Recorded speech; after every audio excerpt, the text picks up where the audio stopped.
Let's talk about an issue that many people experience, but very few people understand how to identify. Okay, so this is something that is called fog, FOG. Now you may be thinking, okay, I've heard of the word fog before. And in some ways, yes, it is similar to that word fog because it is a situation in which you can't actually see clearly and it really does prevent you from going forward safely. So, what is fog? Fog is FOG, fear, obligation, guilt. This was an acronym developed by Susan Forward, who has written a lot on toxic relationships. And what she says is that any relationship in which one of the persons in the relationship experiences fear or is in it because of obligation or guilt, that is not a healthy relationship.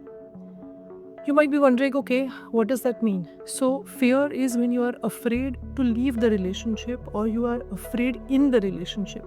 So, you can never oppose, you can never argue, you can never express your own viewpoint because you're afraid either of being abandoned or of abuse and violence. And the second is obligation. Obligation means duty. You feel it's your duty to be with that person.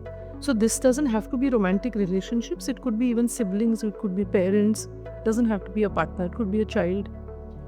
So you feel that you have a duty towards them and therefore you tolerate a lot of things which you would not tolerate from anyone else. You are blind to the fact that you are actually in an abusive relationship. The third is G, which is guilt, which could be again any relationship. But in Indian situation, most parents will guilt their children into caretaking for them in their old age. And yes, there is a component of obligation as well because we are raised to expect to have to look after the elderly the way they have taken care of us when we were growing up. So there is a complicated element of all three things usually in a toxic relationship, especially if somebody is abusive and violent, and of course there is fear as well. If the abuse is emotional abuse, then they may be making you feel guilty as well, saying that, because of you this happened, or look at you want to enjoy your life, you're no longer able to look after me, etc. So fear, obligation and guilt creates a fog. Fog is a sign of a toxic relationship. Now that we've understood what is a toxic relationship and what causes it, what do we do next? I always feel, as a doctor and as a relationship coach, that diagnosing and naming whatever situation you're going through is already so powerful that it gives you a shift of perspective. Once you get that shift of perspective and once you recognize the pattern, then it becomes much easier to figure out how to break that pattern and how to move forward, right? So those are your solutions. Now, unfortunately, it could take a little bit of time between recognizing that you're stuck in a toxic relationship and actually freeing yourself or being able to move forward. Because it's a journey, it's a process. You need to learn certain skills. You need to gather couple of people at least around you with whom you feel safe, people who will support you without judgment, people who will hold space for you as you are moving forward on this journey. Because here's one thing I want you to remember. When I started my healing journey, I was also super impatient. I was like, okay, fine, I've understood all the theory now of narcissistic abuse. Like, I want to snap my fingers and be out of it tomorrow. It doesn't happen that way, right? You take 3 steps forward, 2 steps backwards. Sometimes you can't even take 3 steps forward. Sometimes you barely take half a step forward or 1 step forward. Because we've had decades of conditioning, we are always afraid of the unknown. And if you don't have even at least one person supporting you, then it can be very isolating and scary. So my suggestion would be, if you can find one person who is your safe space, somebody you can trust, or of course you could have a professional like a counselor or a coach or some other person who understands this field of work, and speak to them. If you can't find anybody in person, of course there are so many online resources available, and that's one of the reasons why I'm also making this video, so that you can have easy access to this information if you can't reach a person. Sit with that person or watch this video, or find the right books and the blogs and identify for yourself, okay, I've understood I am in a toxic relationship because there is either fear, obligation, guilt, or some kind of a combination of all. What do I actually want now? Right? Do I want to be out of this relationship? Do I want to stay in this relationship? Do I want to stay in this relationship and negotiate for a better, healthier mutual, respectful, safe space, which is not impossible, but you will need to learn the skills and the capacities. But also remember that in a toxic relationship, the person who is making the relationship toxic is the person who's benefiting from you being in that relationship, right? So it's not going to be that easy to leave.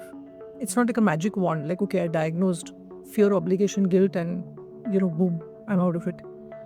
Particularly if that person has a history of being abusive or violent, then you have to be very careful. You have to plan this properly. You have to take advice from, ideally from professionals, but at least from someone you can trust who can keep you safe. As you can imagine from, what I have explained earlier, any abusive or violent relationship is like 100% toxic relationship. So this is something I say in my first book also, The Roadmap to Managing Divorce. Should you stay or should you go is the most important question to ask yourself. And nobody can answer that question for you, right? You may trust somebody a lot, you may, you have a best friend, you have a coach, whoever. They cannot take the decision for you because the consequences of that decision are something you have to be ready for, right? So as I said, you can identify that it's a bad relationship, but still choose to stay in it. And there's no judgment, right? Because this is your life, this is your choice. The only thing I always tell my clients is make it an empowered choice. I'll tell you an example. Somebody stays in a marriage for 30 years, right? Despite having known for the last 15 years of that marriage that it was a bad marriage, right? She was unhappy. There was a lot of emotional abuse. There was financial control. But she decided to stay because of the children and made an empowered choice saying, I know it's a bad marriage, but I'm willing to pay the price of that so that my children grow up with whatever, the financial means, the parental support, to whatever extent that was happening. And she made that choice. She didn't sit around saying, oh my God, I want to leave, but I can't because of my children. That would have been a disempowering choice with the same result, right? You were still staying in that bad marriage. So whatever choice you make it an empowered one.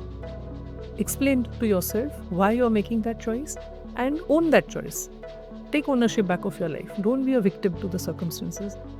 That is one scenario. The other end of the spectrum is you say, that's it, I'm done, I'm leaving. In the US, I think even in Europe, there is a large growing segment of adult children who are estranged from their parents. Right? So they're grown up now and they're saying, we don't want to have anything to do with you because you treated us badly as children. Either you were abusive, physically abusive, emotionally abusive, whatever the reasons are, they don't want to stay in touch with their adult parents. That is the other extreme. And of course, relationships break up, divorce happens, etc. There is an in-between possibility. Again, may not be applicable to everyone. For example, if the person you're dealing with is a narcissist, it's almost 100% certain that they will not change genuinely. They may pretend, right, just to hold on to you. Because they don't want to lose control over you. They don't want to lose the power that they have in this relationship. So they may pretend. They may do what is called future faking. So they will say, oh, don't worry, now we're going to do this. We'll buy a retirement home together. I'm going to spend so much more time with you. I'm going to give you half the money and then you can invest it and, have your dream, whatever. Whatever it is that, they will use to reel you back in. So you have to be very careful of that. If it is somebody who is genuinely capable of having a change of heart, who is genuinely capable and interested and willing to make amends, to change their behavior in a way that makes this relationship less toxic for you, then that is an amazing situation to be in also. And you need to be very much aware of what is it that you want, because now that you have shifted the power dynamics of this relationship, you need to be in charge of what is the pattern that's going to happen. And very often what happens is sometimes we don't even know. Like I remember the first time when I was doing the conscious uncoupling work with my mentor, Catherine Woodward Thomas, and she spoke of boundaries and I was like, boundaries? Like, it's okay for me to say no. Wow, it's okay for me to not, sort of jump up and do as soon as somebody wants something, whether it's my elderly parents, whether it was my growing up children, whether it was something for the household. Like, I was so astonished by the idea that I could have boundaries around my time and energy. That if you had asked me this question like 5 years ago, like, what do you want out of this relationship? I would have just been like, I don't know. Can it really be any different? Because at that point, I was experiencing a lot of narcissistic abuse. I was doing some self gaslighting as well. And we'll talk more about that in future episodes. But just to say that, give yourself time to figure out what is it that you want out of this relationship, right? So you can say that, okay, we can give it a try, but these are the things I want. I have supported your dreams. I need to know that you're supportive of mine. I need a safe space where I can be vulnerable without knowing that, with knowing that whatever I share with you is not going to be used as a joke or not going to be shared with someone else. I need you to, stop talking to so and so because, that's disturbing to me and the relationship. Whatever are your genuine reasons. But you need to now clarify what are the boundaries within which you're willing to renegotiate this relationship, right? So they could be physical boundaries, they could be sexual boundaries, they could be moral, ethical boundaries, financial boundaries. They could be about parenting. There's a whole long list of things. So whatever it is that has bothered you about this relationship, whatever it is that has made you feel unsafe, unloved, unhappy, just disinterested in life in general, whatever has made you isolate yourself from friends, identify all those things and decide if these things change. Because remember, an apology has not much meaning unless there are also amends. So it's not just about the words that they say, although the words are also very important. But what is more important is, are they willing to take action to make things better? Are they willing to do things differently so that the relationship can be different? And there's always a trial and error. You can give it a trial. You can say, okay, another month or two. Because especially if you have children, especially if there is violence, I would definitely recommend you do not have this conversation with that partner. You have this conversation with a professional, somebody like, a lawyer who specializes in intimate partner violence or domestic violence, or a divorce coach. Plan for your safety. That is the most important thing, right? Safety planning means make sure all your documents are with you, all your children's documents are with you, you are aware of and have access to bank accounts, the keys to the house, whatever it is that is in your name, whatever it is that you may require if you leave the house. The aim is, if you are leaving a violent partner, take everything with you the very first time so that you don't have to go back for anything. This is very important, so I'm going to say it again. If you are planning to leave a violent partner, make sure you take everything with you the very first time so that you don't have to go back again. That can be very dangerous for you, because somebody who's violent will escalate the violence, right? So be prepared fully with your legal advice. Do you need to go to the police? Are all the children's documents with you? Say, for example, the immunization schedule, their school reports, whatever other documents you need, passport, Aadhaar card, etc. Make sure everything is available with you before you leave. And that's why I said you must get advice from a professional before you plan that. So just to summarize, what is fog in a relationship? It's a relationship which is somewhat or the other built on fear, obligation, guilt. In this relationship, once you diagnose it and you figure it out, you're like, oh my God, I didn't realize I was going through emotional abuse. Like, I personally thought, okay, it's just in a bad mood. And then I was like, okay, who can be in a bad mood for like 10 years? Okay. So once you diagnose it, then you need to figure out, what do you want? Do you want to leave? Then you need to plan properly. Do you want to stay? Make it an empowered choice. Do you want to negotiate to stay but to have it, improved or some way better?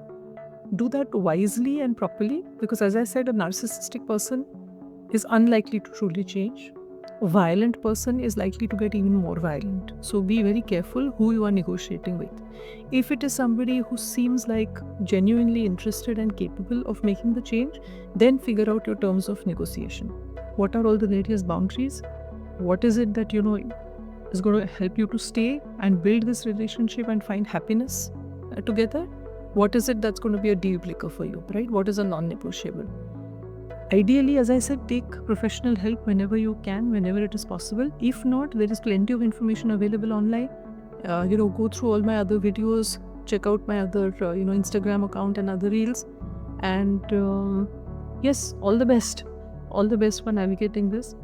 It is possible. Don't worry. Millions of women across the world wake up one day and realize that they've been stuck in terrible relationships, whether it's with their partners, whether it's with their parents, sometimes, elderly parents with their toxic children. older children with their toxic parents. I mean, there's all kinds of combinations, right? And this can also work at the workplace. If you've got colleagues or a boss because of whom feel you're in a toxic relationship, you can navigate that as well. In future videos, I'll be talking about how to understand boundary setting, how to have clear communication, how to build your own confidence and clarity and capacity to be able to have these negotiations. So, if you found anything useful in this video, if you had any aha moments, do share in the comments. Do like, share and subscribe so that somebody else can be helped also. And I look forward to seeing you in the next episode.